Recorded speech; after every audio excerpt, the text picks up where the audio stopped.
Buenas tardes, bienvenidos. Gracias a todos por venir a esta presentación, a este acto. Yo no os voy a entretener nada, enseguida voy a ir a introduciros a los ponentes. Simplemente este acto es para presentar la publicación o la puesta a disposición de un trabajo de digitalización, a su vez un trabajo bastante antiguo de entrevistas, de fuentes. Yo creo que bastantes de vosotros ya conocéis el origen de este trabajo de hace muchos años. Y en la biblioteca, desde hace bastante tiempo, tenemos una línea de colaboración con la Asociación Desmemoriados para la digitalización de fondos documentales que ellos han ido recopilando y guardando con es un propósito estupendo porque son fuentes muy efímeras que se pierden y bueno, pues el acuerdo con la biblioteca es que nosotros digitalizamos, conservamos, ponemos la plataforma donde se puede consultar, que yo creo que todos la conocéis, Recrea. Y un paso más allá ha sido la digitalización de este fondo de memoria oral de Camargo, que fue un proyecto muy concreto y que bueno, era un soporte con el que no habíamos trabajado hasta ahora en la biblioteca y bueno, también para nosotros ha sido una manera de dar un paso más en esta línea de trabajo que nos parece muy interesante, que es importante no solo para nosotros o para la universidad, sino en general para la comunidad en la que trabajamos, para Cantabria. Y ya está, o sea, nos hace mucha ilusión y nos gusta mucho presentaros los resultados de nuestro trabajo. Va a intervenir en primer lugar Aurelio Velázquez, que es profesor permanente de la Universidad de Cantabria, es doctor en Historia por la Universidad de Salamanca, ha sido investigador en el Centro de Investigaciones sobre América Latina y el Caribe de la Universidad Nacional Autónoma de México, también ha ejercido como investigador en la UNED, ha sido profesor en el Departamento de Historia Moderna y Contemporánea de la Universidad de Valencia.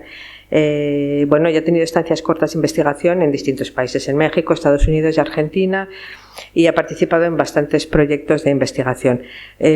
Trabaja sobre todo en historia del socialismo, el exilio republicano, historia de la ayuda humanitaria, y esas son un poco sus líneas de investigación en el presente, ¿no? Historia del exilio español, historia de la ayuda humanitaria en perspectiva transnacional y relaciones entre México y España en el siglo XX. Yo creo que él nos va a ayudar a contextualizar cómo se ponen en valor estas fuentes, cuál es su utilidad, cómo se generan, cómo se utilizan. Y bueno, pues es realmente un experto. Yo le agradezco muchísimo que haya querido colaborar con nosotros hoy aquí. Muchas gracias, Aurelio, y ya está, te cedo la palabra.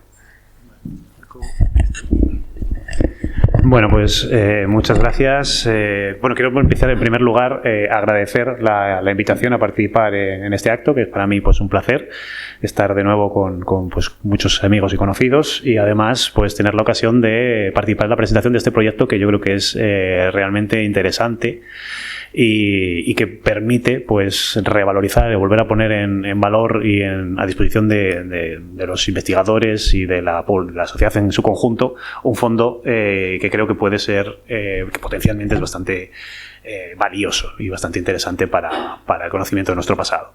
Bien, mi intervención básicamente quería centrarla en tratar de dar contexto un poco al momento en el que se desarrolló este proyecto y hablar lo que sería, podríamos titularlo un poco como auge y caída de la historia oral, un poco hablar de cómo la historia oral como una metodología histórica tuvo su cenit en España en los años 90, 80, 90, principios de los 90 hasta principios de los 2000 y a partir de ahí ha tenido un decaimiento progresivo. Entonces vamos a hablar un poco de por qué se ha producido ese decaimiento y hablar de las dificultades metodológicas que tienen estas fuentes, de los desafíos, de los límites de la historia oral y ver qué potencialidades puede tener de cara a futuras investigaciones. Es un poco la línea en la que quiero desarrollar un poco mi intervención.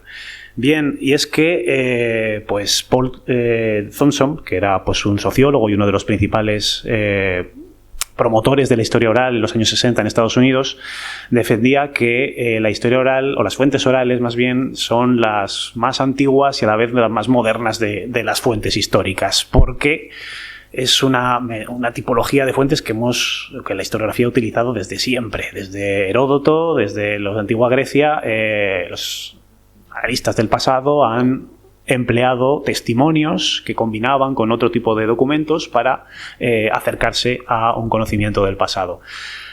Y esto siempre ha sido así hasta más o menos el siglo XIX, cuando surge la historia como disciplina académica, como disciplina científica, si se quiere, académica, y a partir de ahí, con Ranke, con el historicismo alemán, Leopold von Ranke y el historicismo alemán, empieza a abandonarse ese paradigma, se empieza a priorizar la idea de lo que se llamaba como el primado de la historia política, de la historia de la política exterior, esa idea de que los sujetos de la historia son los grandes líderes de los estados, los grandes hombres de estado, los propios estados, las relaciones diplomáticas, y se abandona esa historia más cercana a la población en su conjunto, ¿no?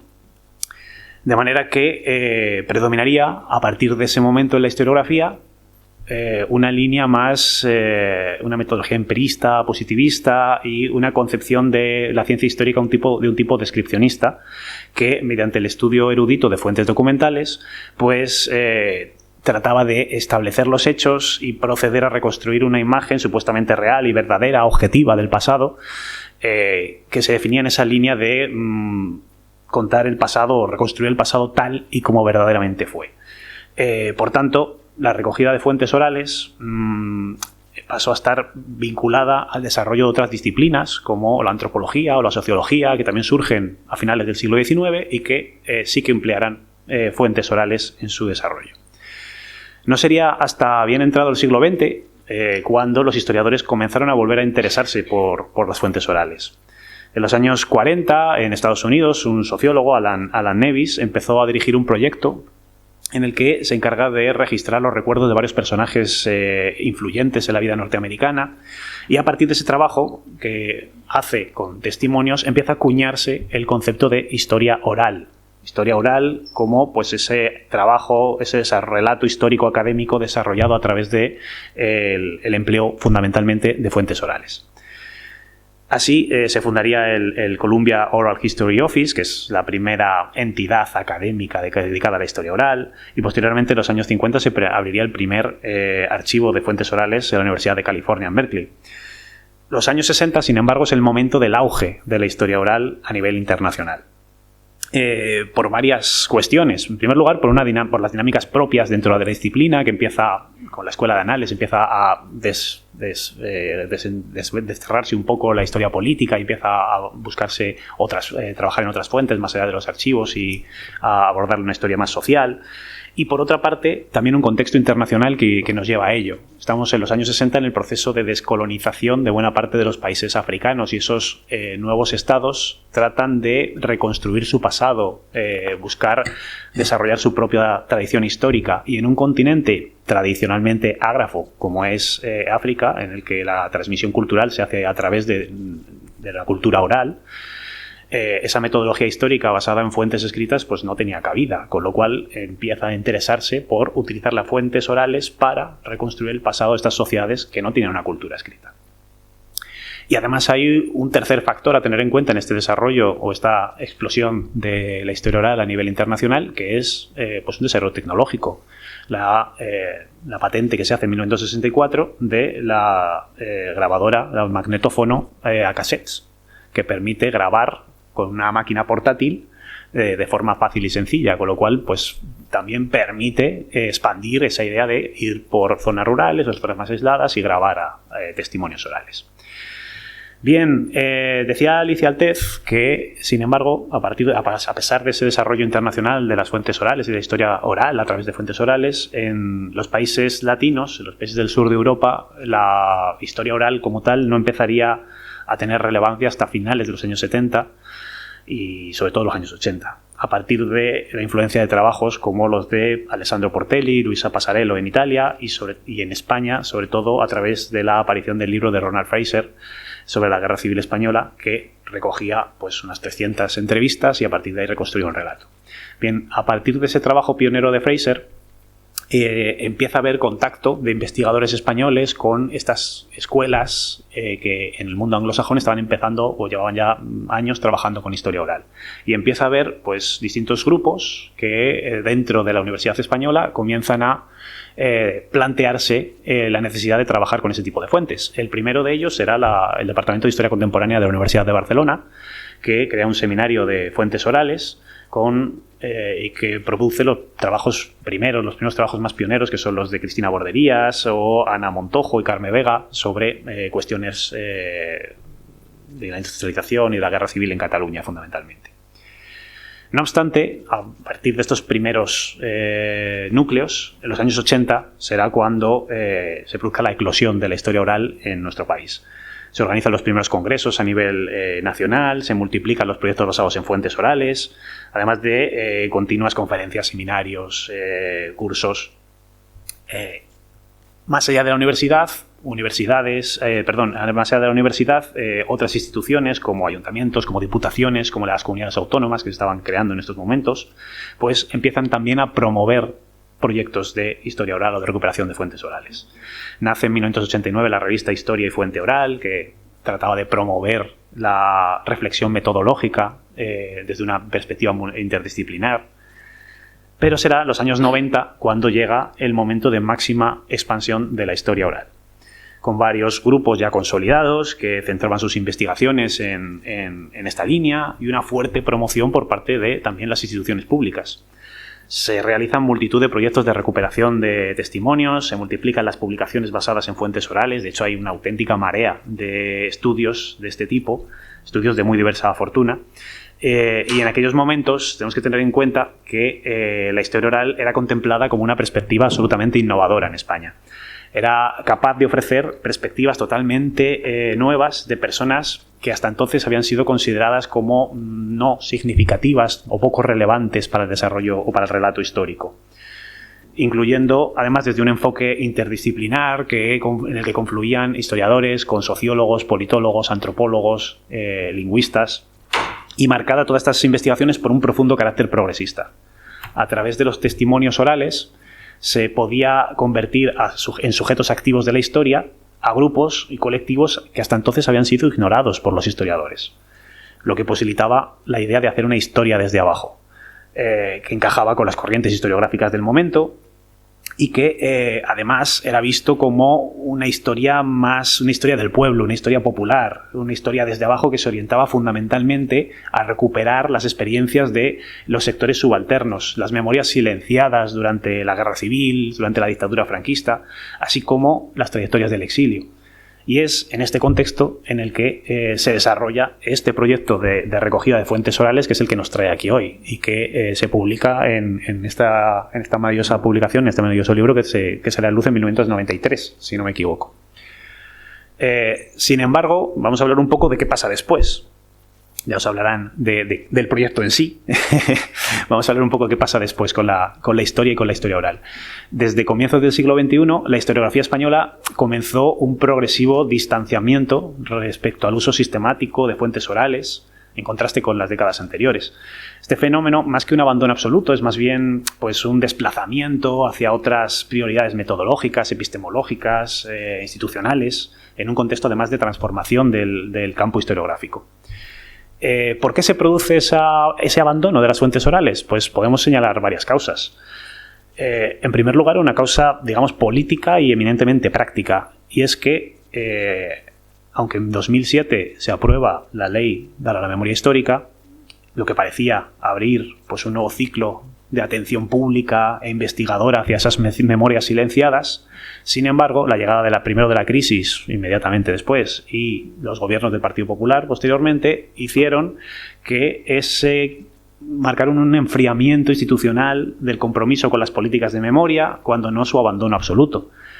Los recortes presupuestarios, la parálisis de proyectos vinculados a la exhumación de fosas, a la falta de apoyo a iniciativas de recuperación de testimonios orales, pues todo eso va contribuyendo a debilitar todas esas infraestructuras que se habían creado y que permitían la continuidad de los proyectos basados en fuentes orales. En segundo lugar, hay que tener en cuenta también la propia evolución de la historiografía a nivel internacional. En las últimas décadas se empieza a revalorizar el archivo y las fuentes archivísticas, en buena medida impulsada por esa idea, por la digitalización, que permite un mayor acceso y un acceso más sencillo a las fuentes, lo que lleva a un retorno a un cierto empirismo documental. Una tendencia que vuelve a privilegiar a la fuente escrita, a los documentos escritos como fuente primaria, relegando en cierta medida los testimonios como un elemento auxiliar o secundario. En los últimos años, además, ha asistido en la historiografía española a un repliegue del paradigma de la historia social. La historia social está en caída, digamos, a favor de enfoques más vinculados a la historia cultural, a los estudios del discurso, de la historia conceptual, que desplazan el foco desde esa experiencia vivida, esa historia de la vida cotidiana que había triunfado en los años 90, principios del siglo XXI, a pues la historia de las representaciones, los lenguajes, los dispositivos simbólicos, y en este nuevo marco teórico pues las fuentes orales no son especialmente útiles, con lo cual en cierto modo tampoco resultan de relevancia y empiezan a abandonarse en su trabajo. Y a todo esto también se suma lo que algunos historiadores o algunos investigadores han denominado la fatiga de la memoria. La proliferación de relatos, de testimonios, de relatos orales, de narrativas personales durante las décadas anteriores, unido también a la instrumentalización que se hace de la memoria histórica en el debate político, produjo una saturación del espacio historiográfico y mediático. De manera que genera una cierta desconfianza respecto al valor analítico de la fuente, del testimonio como fuente. Además, durante los años 80 y 90 se publicaron multitud de obras historiográficas basadas en fuentes orales, muchas de ellas de una dudosa seriedad metodológica, y eso vino a desprestigiar también al conjunto. En este sentido, pues las fuentes orales empiezan a ser vistas con cierto recelo. No tanto por su subjetividad, que eso es algo que ya todo el mundo asume y que es parte de la esencia misma de la fuente, sino por los problemas, las dificultades para imponer un relato experiencial que no siempre se traduce en un conocimiento histórico contextualizado. De hecho, pues muchos de los autores de más prestigio en la historiografía española, autores como Julián Casanova, Ricard Viñes, Santos Juliá, Javier Rodrigo, han expresado duras críticas a los trabajos realizados con fuentes orales como base principal de investigación. ¿De acuerdo? Estas críticas pues, han generado todo un debate sobre los límites de las fuentes orales y que para entender pues, cuál es la potencialidad de estas fuentes testimoniales para la historiografía, pero también sus limitaciones y sus peligros, es necesario profundizar un poco en cómo se construye la memoria y los relatos testimoniales, que es un poco lo que vamos a comentar ahora. Y voy a ir desgranando un poquito cuáles son las principales debilidades epistemológicas, cuáles son los principales, problemas que nos encontramos o dificultades que nos encontramos al trabajar con fuentes orales y valorar un poco qué posibilidades tenemos con ellas. Y es que pues, una de las objeciones más reiteradas que se hacen al uso de fuentes orales es su supuesta falta de fiabilidad. La memoria individual como fuente, dado su carácter subjetivo, selectivo y maleable, pues ha sido vista como pues, vulnerable a deformaciones involuntarias como la idealización del pasado, el olvido, la reconfiguración de los recuerdos a través de experiencias posteriores. Pierre Nogat ha subrayado cómo la memoria se halla constantemente reconfigurada por el presente, en contraposición a los archivos documentales que son también subjetivos, pero se crean en un momento y se quedan allí estabilizados, ¿no?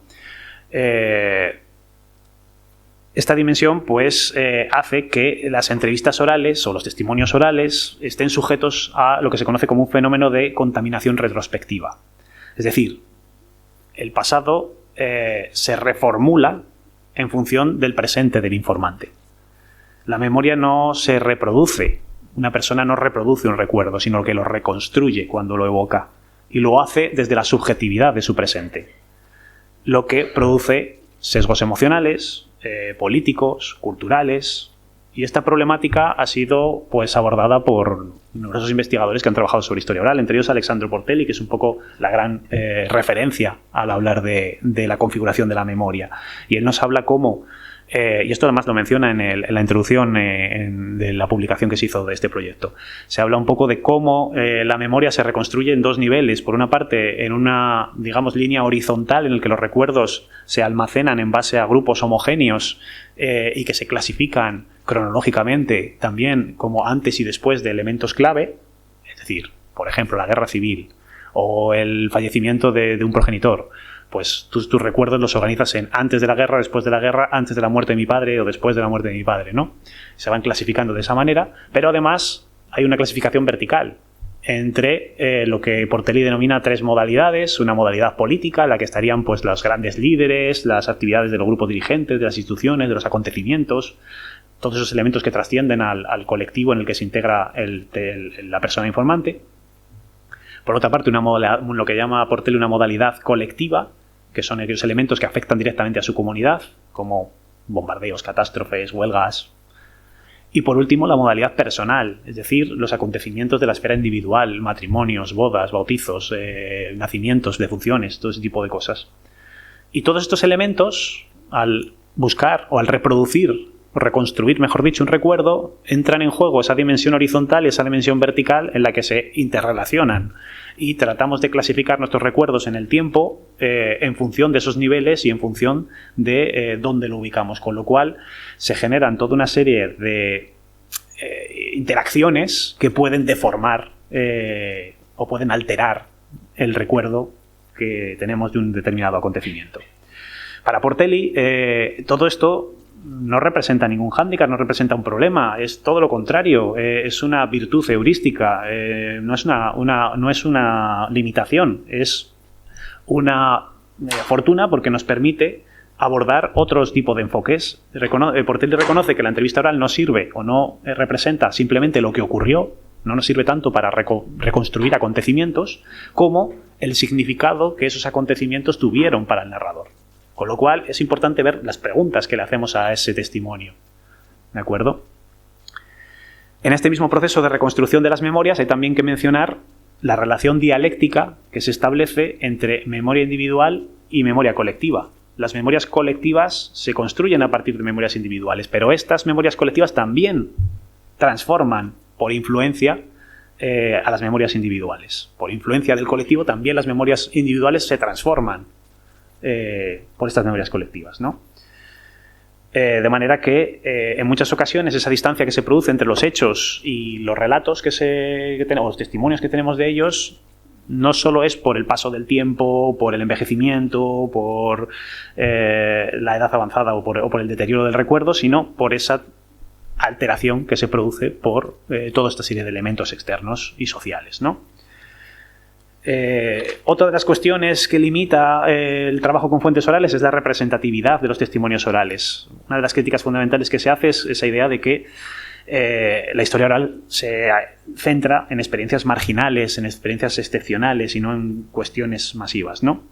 De manera que también puede generar dificultades para también verificar las fuentes orales mediante el contraste con otros documentos. Esos son todos los problemas. La historiografía tradicional pues tiende a criticar las fuentes o hacer crítica de fuentes comparando con otros documentos. En el caso de la historia oral, al trabajar sobre elementos que no dejan registro escrito, como pues la emocionalidad, la vida cotidiana, la familia, pues es muy difícil contrastar con otras fuentes porque no hay fuentes que trabajen estos aspectos. Entonces también es otro problema que podemos encontrar en ese sentido. Y por último, pues también se plantea que una de las dificultades es la cuestión metodológica, cómo se realizan las entrevistas, cómo se recogen esos testimonios. La interacción entre entrevistador e entrevistado es un proceso complejo y muchas veces una fuente de cuestionamiento, porque la historia oral o la entrevista, el testimonio que se recoge está en buena medida condicionado por la presencia del historiador, que con sus preguntas, actitudes o incluso sus propias expectativas, de forma completamente involuntaria, puede influir en el relato del informante, generando una suerte de coproducción entre uno y otro que distorsiona el testimonio. No obstante, y teniendo en cuenta todos estos elementos de reflexión más que de crítica, diría, para el abordaje de fuentes orales, ¿podemos afirmar que las fuentes orales no son una fuente válida para la aproximación al pasado? Yo creo que de ninguna manera, ¿de acuerdo? buena parte de las críticas que he ido mencionando también pueden ser achacadas a cualquier otro tipo de documento, a los documentos escritos, sin ir más lejos. Básicamente tenemos que tener en cuenta que todo artefacto humano, es decir, toda creación humana, toda producción cultural, es esencialmente subjetiva en su producción. Todo lo que creamos es susceptible de estar sujeto a sesgos, por lo que la crítica de fuentes, sea el tipo de fuente que sea, es un elemento esencial del trabajo del historiador.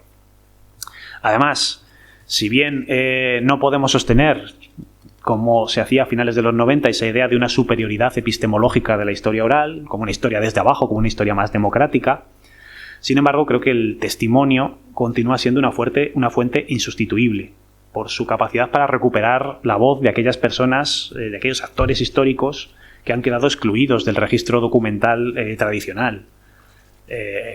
Grupos como mujeres, trabajadores, campesinos, presos políticos, exiliados, en contextos además marcados, como es la historia de España del siglo XX, por la represión, la censura, la marginación institucional, en contextos como la guerra civil, la posguerra, la dictadura franquista. En todos estos elementos la oralidad se convierte en una vía privilegiada para acceder a las experiencias históricas de los vencidos, de aquellas fuentes no registradas o distorsionadas en los archivos oficiales.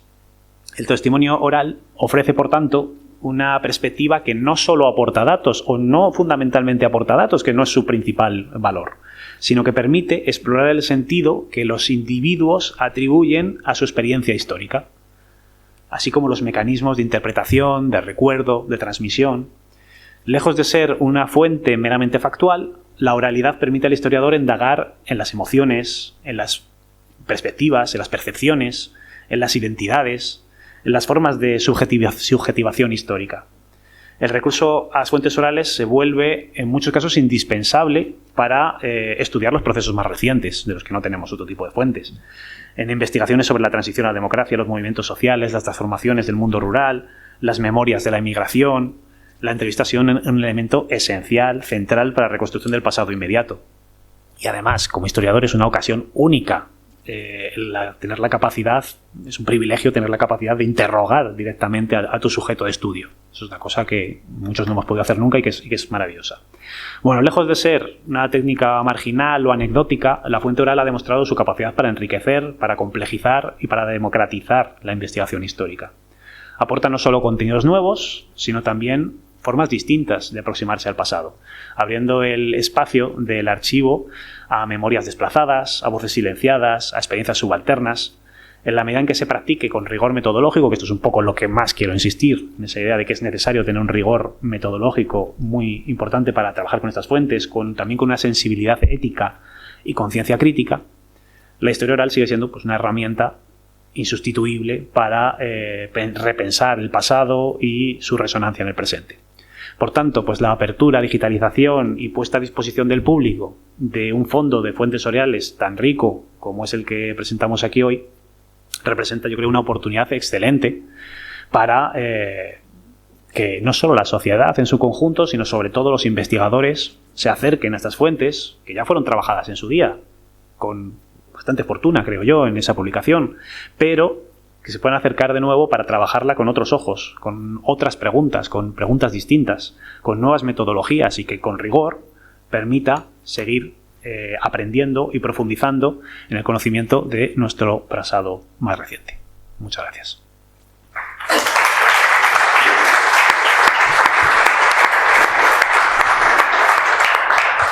Muchísimas gracias, Aurelio. Bueno, me ha encantado. Yo creo que nos contextualizas y explica y se aprecia muy bien cuál es el valor de este trabajo.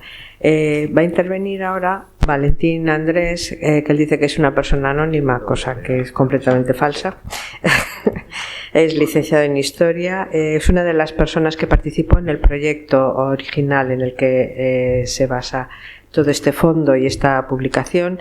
Es además miembro de la Asociación Desmemoriados, un miembro muy activo además, con el que hemos trabajado muy estrechamente desde la biblioteca bastante tiempo, muy activo en los trabajos de recuperación y conservación de materiales documentales de la historia de Cantabria del siglo XX, y lo que nos va a presentar él es precisamente este proyecto, en qué consistió, qué hay aquí. Se me han ocurrido un par de chorradas ahora para empezar. La primera, yo creo que, ahora que veo aquí a compañeras del grupo, que hicimos esto, como diría Miguel Ríos, porque en el disco aquel de Rock and Ríos lo hicimos porque no sabíamos que era imposible. Éramos personas recién salidas de la facultad y en el año 89 nos encontramos con esto, un curso del Instituto de Ciencias de la Educación, que ya no existe, de fuentes orales y enseñanza de la historia. Y ahí coincidimos un grupo de gente que nos conocíamos. Esto era, pues yo no sé, septiembre creo del año 89, y vienen dos señores creo que eran de Alicante, a contarnos todo este rollo de las fuentes orales y tal, ¿no?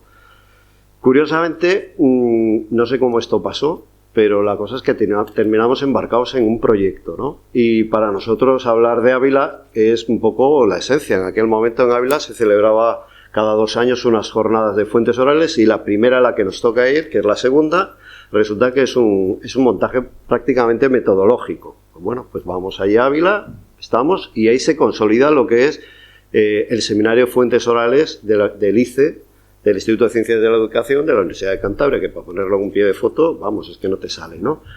Y entonces, en ese momento, decidimos hacer un trabajo de fuentes orales vinculado a un territorio. En principio, éramos súper ambiciosos y queríamos hacer de Cantabria. Se le presentó un proyecto a la Consejería de Cultura y no salió, ¿no? Entonces, en ese momento hubo que plantearse dónde dirigimos este proyecto, y pensando, se nos ocurrió plantarlo en Camargo. ¿Por qué Camargo?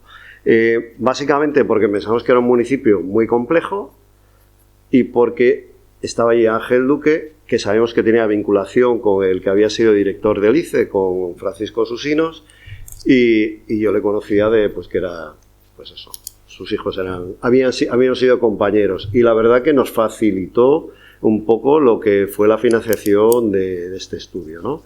¿Qué aporta Camargo? Es una zona periurbana, compleja. 8 localidades, unos urbanos, otros semiurbanos. Teníamos industria, teníamos minería, teníamos zonas agrícolas, y un poco preveíamos que todos los fenómenos sociales que se habían producido en los años 30 iban a estar representados. Y por lo tanto nos liamos a esto. Entonces, a los 2 años se vuelve a convocar las jornadas de Camargo. Y, bueno, de Camargo no, de Ávila, pero en realidad fueron las jornadas de Camargo, porque presentamos, es decir, lo utilizamos las jornadas un poco como avance de los capítulos del libro, ¿no? Y entonces yo aquí pues me he hecho un truco, que es citarme las ponencias que pusimos y decir quiénes éramos, ¿no? Es decir, Vicente Fernández, que yo creo fue la persona gracias a la cual pudimos hacer esto.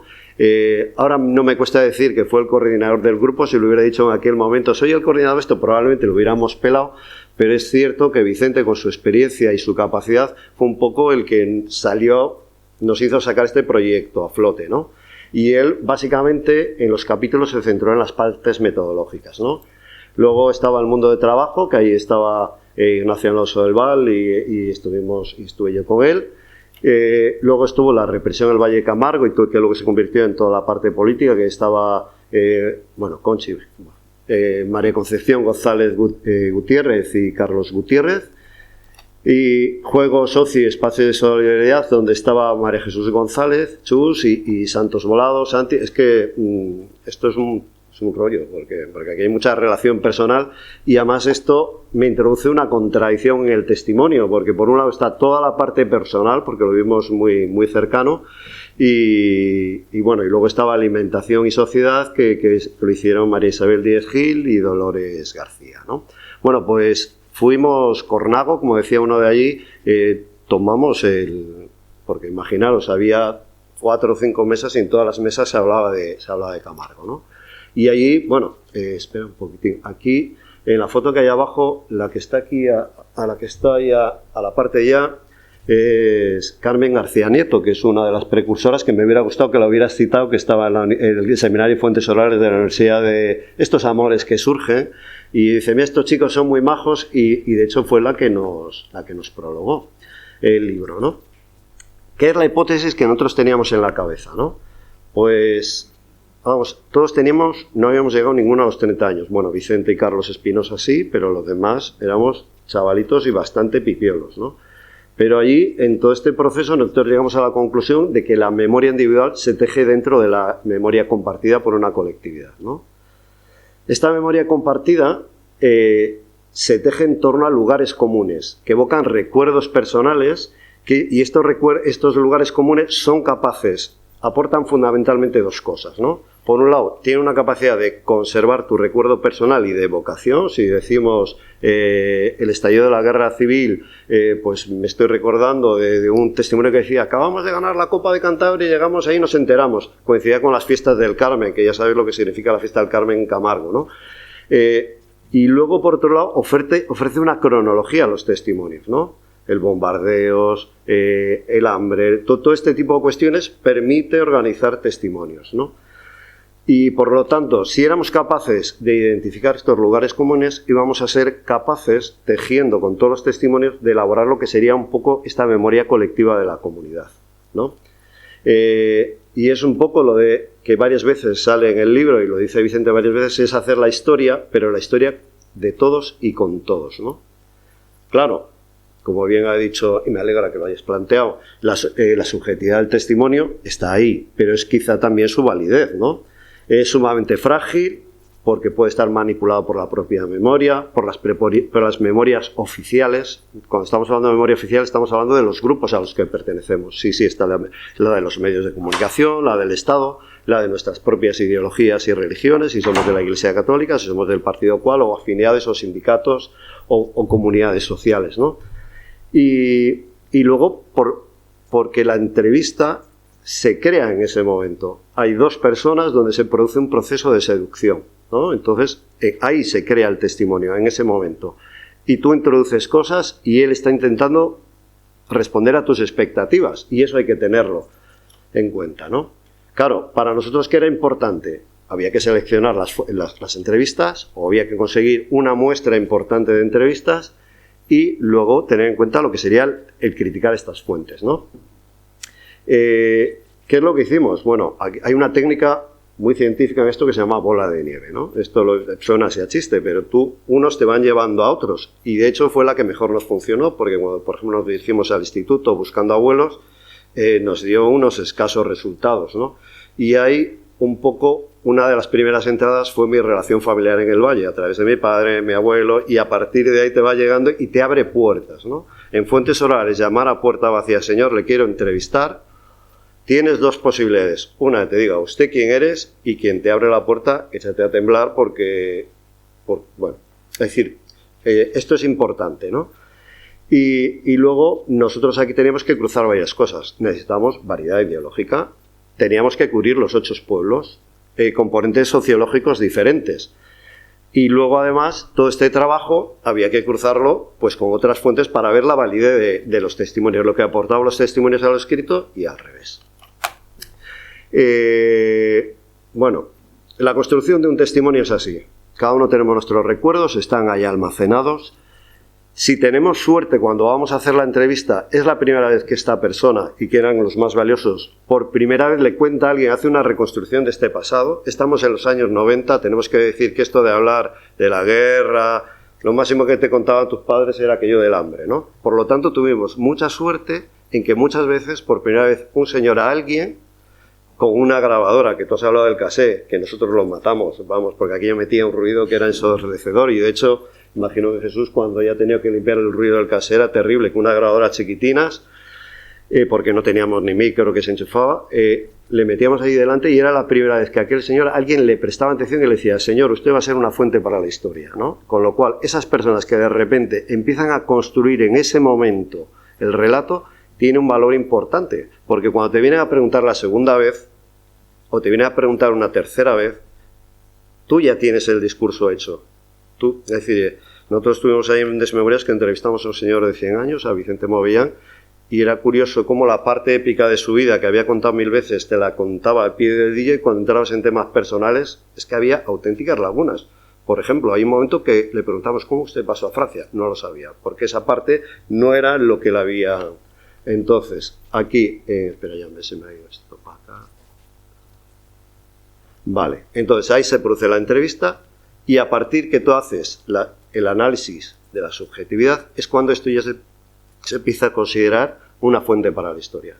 Primero tienes que analizar la entrevista, en qué ambiente, cómo está este señor, por dónde pita, por dónde no pita. Intentar ver los significados, ¿no? Hay que confrontar esa fuente con otras cosas. Hay que tener cuidado con los vacíos. Aquí tuvimos algún problema porque hubo un señor, que una entrevista a una mujer en Escobedo, que empieza a hablar de su hermano y en un momento se echa a llorar. Todos interpretamos que lo habían fusilado.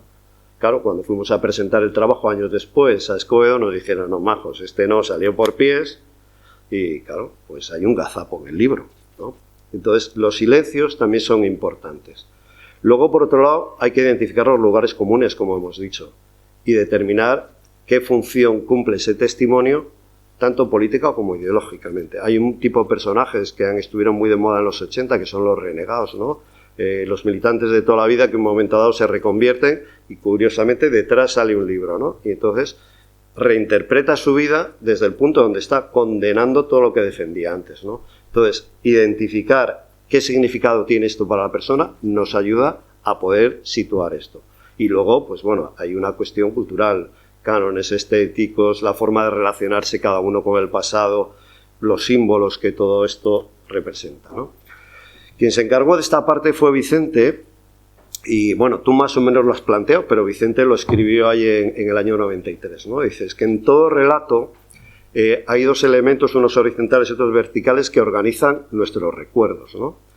Los lugares comunes, que eran los que intentamos identificar, como hemos dicho, pueden ser, es decir, daban una doble función, nos ayudan a evocar y nos dan una cronología, ¿no?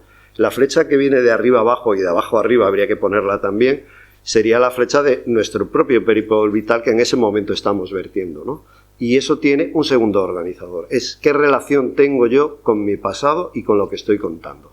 Si yo soy un militante político, evidentemente hago un discurso de militante y hay cosas que voy a obviar, pero lo mismo las personas que se están justificando continuamente, ¿no? O los que se sienten protagonistas de la historia. Hay personas que te lo cuentan, yo hice, yo fui, yo volví, y hay otros que se sienten víctimas de esa historia, ¿no? Es decir, que todo les pasa a ellos, ¿no? Y luego hay gente, que son unos testimonios, donde este conflicto entre la memoria individual y la memoria colectiva del grupo, ¿no? Que nosotros hablábamos de autónomos, que eran capaces de ir de una memoria a otra, y eran capaces de llevar la contraria a la memoria, esa oficial, de su grupo, ¿no? Mira, una cosa que aprendimos después con el tiempo es que la memoria no acepta vacíos.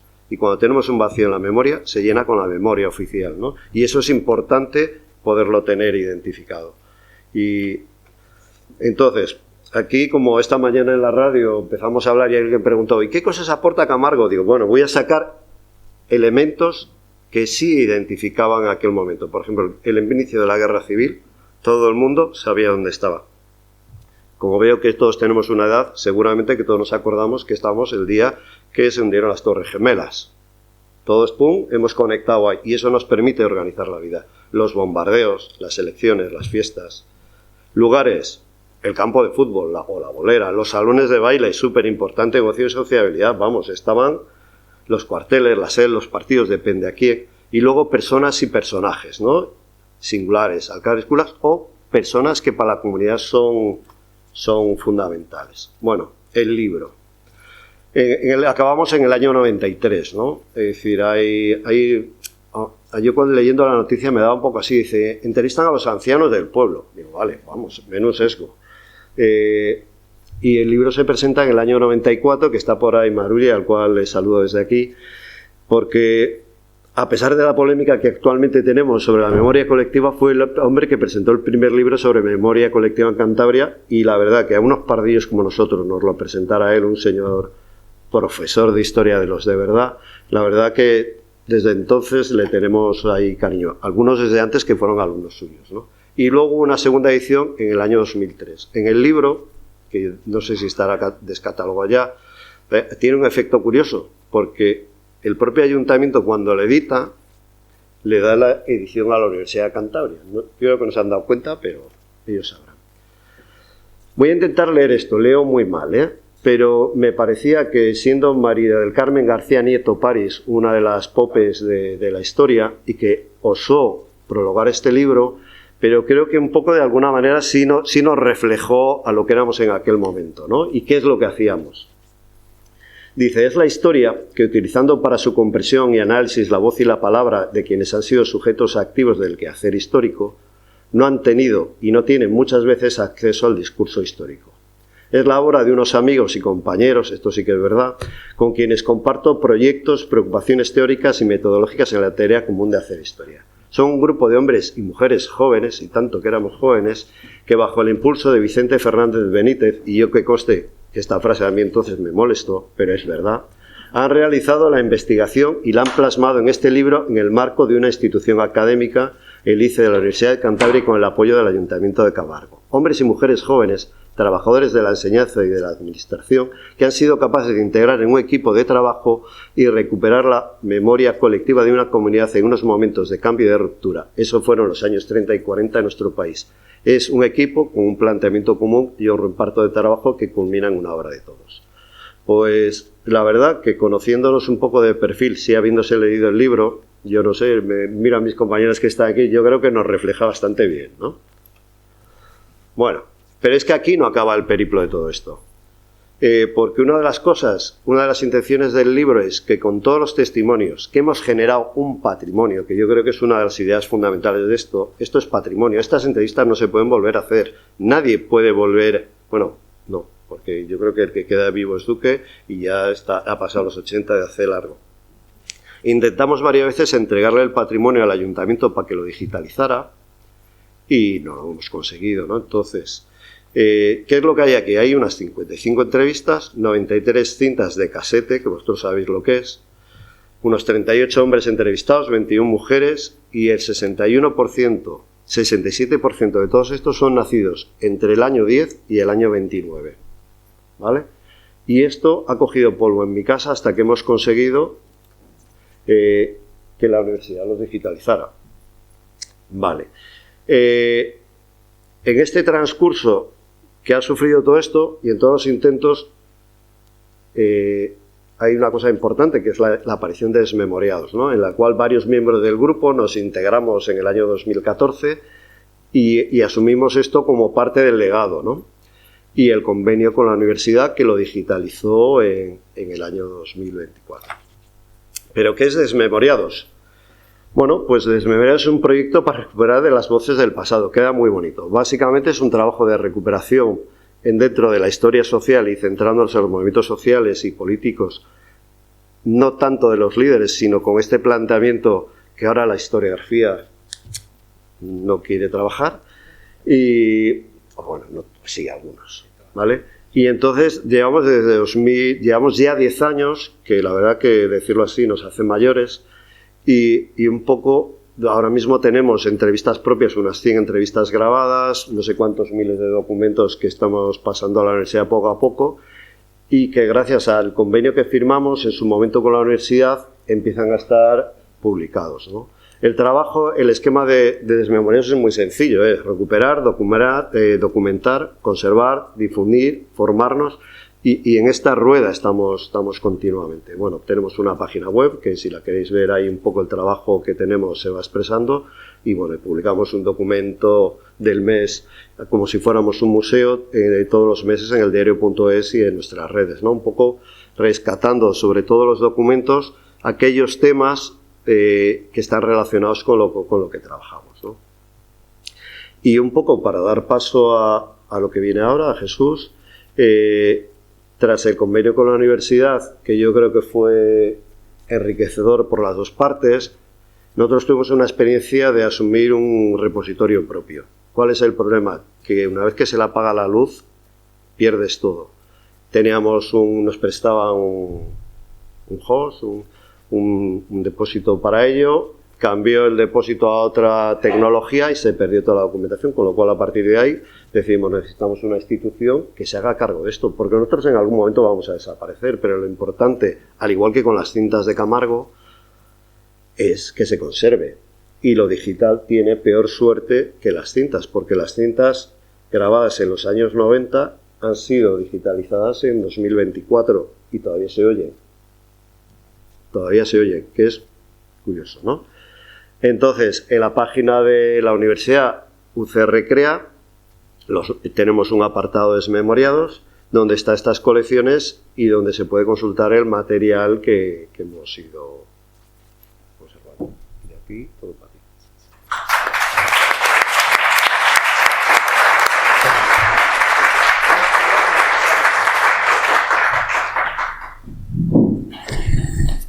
Bueno, muchas gracias, Tino. Ahora va a intervenir Jesús Salas. Jesús Salas es facultativo de bibliotecas, trabaja en la Universidad de Cantabria. Durante 11 años se ha encargado de las colecciones especiales. Ha sido el responsable de colecciones especiales de la biblioteca. En este momento coordina todas las colecciones de la biblioteca, aunque en breve va a cambiar a otro destino por elección propia. Le gusta el movimiento.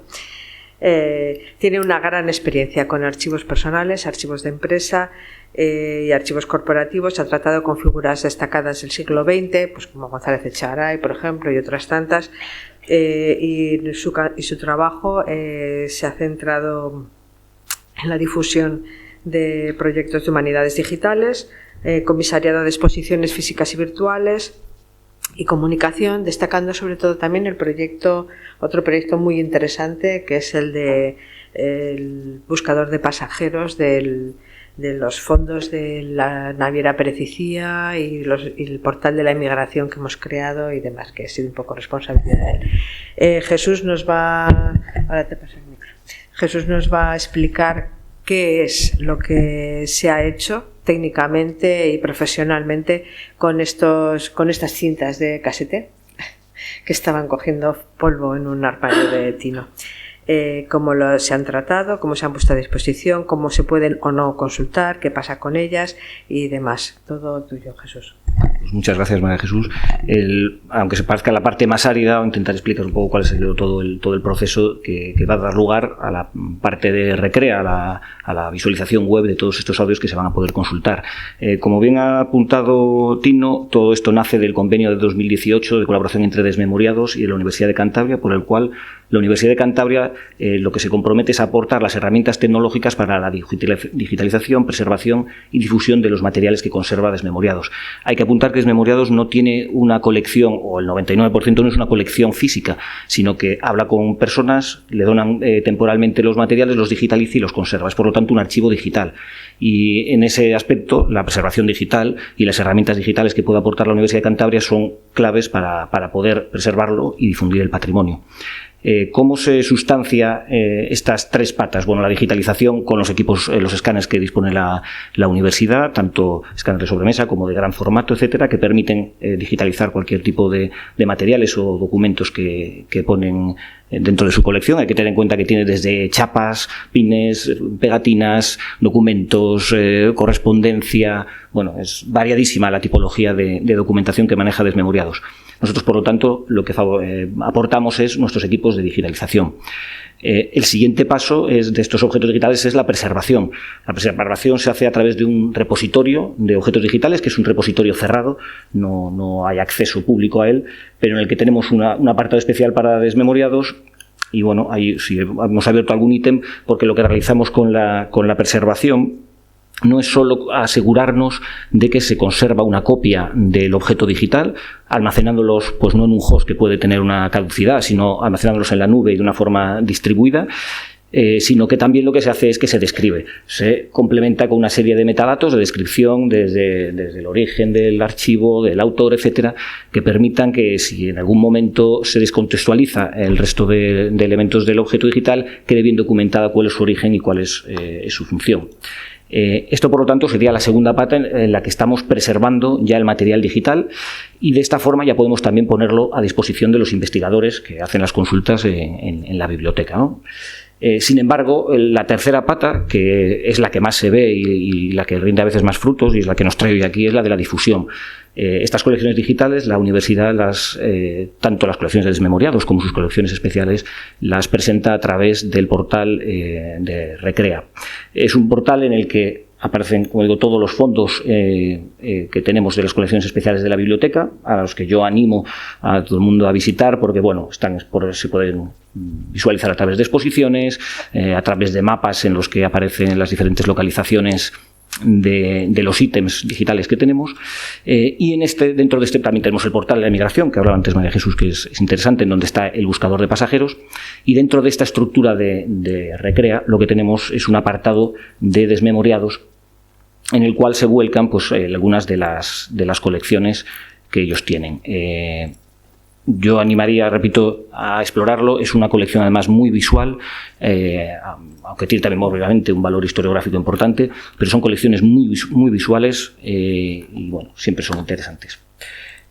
Dentro de este esquema de colaboración que tenemos con Desmemoriados es como se sustancia el proyecto de Historia Oral de Camargo, que tiene su origen, aparte de en la cesión, la donación del material para que lo conservemos físicamente también, los casetes, tiene su origen en una subvención del Ministerio de Política Territorial y Memoria Democrática, que sale en el 2024 y a lo que nos presentamos para realizar todo este proyecto de digitalización y de difusión. El trabajo técnico lo ha realizado sobre todo principalmente Silvia Sanz, que es responsable también de las colecciones especiales, y con la ayuda de dos alumnos en prácticas, Jessica y Raúl, que han hecho un trabajo impresionante en cuanto a la selección, sobre todo que ahora veremos, de los clips. No ha sido solo un trabajo técnico, sino que ha habido una cantidad de trabajo de investigación, de escucha de los audios, etcétera, que casi es el que más tiempo y ha sido más arduo, ¿no? Y ellos lo han hecho de una forma pues muy buena. ¿En qué se ha sustanciado? Pues hemos creado aquí arriba, dentro del portal Recrea, una entrada específica. Nos parecía que tenía entidad suficiente el proyecto como para tener una entrada específica. Y en este proyecto de Historia Oral del Valle de Camargo, junto a algunos datos, por supuesto, sobre los datos técnicos resumidos de lo que supone del origen de este contenido. También mencionar el agradecimiento especial a la cesión de las fotografías que se están utilizando en este fondo, que no son nuestras, son de un libro que es Camargo, Herencia Visual, y que el autor nos ha cedido amablemente la capacidad el permiso para poder utilizarlas aquí, de forma para que sea más ilustrativo. Y como lo que nosotros hemos hecho, igual que Tino hablaba de identificar elementos de la memoria que se fijan, pues nosotros hemos hecho que se fijan como elementos, digamos, de referencia para la construcción de la memoria. Nosotros hemos encontrado dos elementos que servían de eje en estos audios. Hay que tener en cuenta que son casi unas 100 horas de grabación, que se han preservado ahora en un formato WAV, que es un formato de preservación que permite no solo conservar en gran calidad el audio, sino que permite manipularlo para intentar mejorar la calidad. Son unas entrevistas, esto hay que tenerlo en cuenta, que en su origen no se hacen, no ya por los problemas técnicos de una grabadora, que por problemas de ruido, etcétera, de que a veces el entorno de la entrevista no es el más adecuado, sino que también son entrevistas que no están pensadas para exhibirse, no son entrevistas para publicarse, sino como material para la realización de un trabajo. Y por lo tanto eso se nota en cómo se estructuran y cómo se realiza la conversación, etcétera. Es un material que tiene unas características muy peculiares. Lo que hemos hecho, por lo tanto, es una labor de síntesis tanto del contenido, dividiéndolo en estos dos ejes que consideramos importantes, y también una labor de restauración, no solo de restauración de la calidad del audio, sino de recorte de algunos de los testimonios, para poder ofrecer clips de audio, recortes breves en los que se transmite información que sea representativo de la entrevista completa o de los temas de los que se tratan, ¿no? Por lo tanto, es cierto que al ver, por ejemplo, en Vida Cotidiana, que veremos diferentes temas, es cierto que lo que nosotros planteamos es, si hablan de la subjetividad de los testimonios orales, nosotros también hemos tenido que aplicar nuestra propia subjetividad. Hemos tenido que seleccionar cuál creíamos que eran los temas, cuál creíamos que eran los testimonios más representativos, más interesantes dentro de, como digo, unas 100 horas de grabación. Por lo tanto, esto es susceptible de ser ampliado con otros recortes o incluso de ser, enmendado si hay algún error. Porque además de los cortes vienen acompañados de la transcripción de todos los audios para que sean más fácil su acceso y que sean más inteligibles, ya que en muchas ocasiones, por la calidad del sonido, por la pronunciación o por cómo se desarrolla la conversación, es difícil entenderlos. Por lo tanto, todas esas procesos técnicos que ha llevado, pues es lo que define los recortes y los clips que ponemos a disposición al público. Sí se me ha pasado explicar que, claro, lo que vamos a publicar en Recrea no son todos los audios, no son 100 horas de audio. ¿Por qué no? Por dos razones básicas. Primero, por lo que explicaba, que no son audios pensados para ser expuestos, sino como material historiográfico y, por lo tanto, resultaría tedioso. Podemos dar fe de que resulta tedioso escuchar todas las entrevistas. Y después, porque puede producir problemas con derechos de las personas que estén involucradas, derecho al honor, por ejemplo. Hay testimonios, sobre todo los relativos a aspectos políticos, que pueden llevar a, no a las personas implicadas, pero sí a descendientes, a rebatir, como decíamos, esto es una historia subjetiva, a rebatir pues muchos de los aspectos que aquí se explican. Solo hemos mantenido en los clips de audio si sale alguna persona mencionada, y uno que escucharemos ahora aparece, pero siempre que, digamos, su papel no genere ningún tipo de polémica, porque obviamente en estos testimonios sí hay pues apreciaciones personales sobre personas que, bueno, pueden resultar polémicos, y por lo tanto lo que ponemos al público son solo estos clips por esa razón también, por razones técnicas, pero también por razones de asegurar que no nos metemos en algún conflicto de la imagen. Sí, la digitalización es completa, la digitalización es de las 100 horas, pero los clips que vamos a ver ahora, los clips que están expuestos en Recrea, son solo recortes, son 22 recortes de unos 2 minutos cada uno. La preservación, como explicaba antes en Archibook, eso es todo, completamente todas las entrevistas, y está a disposición de investigadores y también del público general, que puede venir a la biblioteca y se le facilita el acceso. Lo que no hacemos, como digo, es la publicación total de las entrevistas, porque sería tedioso para escucharla y por estos temas de derecho al honor. Yo creo que tampoco merece la pena explicar muchísimo más técnicamente. Sí me gustaría, mostrar la página, que está abierta en la dirección recreaunicam.es. Aquí se pueden ver un poco los temas, y sí, quizás mostrar alguno como muestra. Por ejemplo, este aquí, para ver cómo funciona. Antiguamente, aquí en este pueblo, los mozos y mozas se reunían en la iglesia, en los patios de la iglesia, y allí bailaban la jota y todas esas cosas, ¿no? Y los mozos iban a ver a las chicas a las casas. En la época esta del otoño, que era cuando cogían el maíz y todo eso, se hablaba del campo. Poníamos unos bancos en el suelo, la pila de palos estaba alta, y si no se podía terminar en un día, al otro. Y metíamos debajo castañas de la pila, y todo con jugón. Allá afuera de la reina, la foto, y todas esas cosas. Y esas eran las costumbres antiguas. Y no dejaron entrar a ninguno de fuera a ver por las chicas del pueblo. Yo salía con una prima que tenía en Astillero, que salía con ellos a pasear. Y aquí me salía, aquí en Marién había uno, en Astillero otro.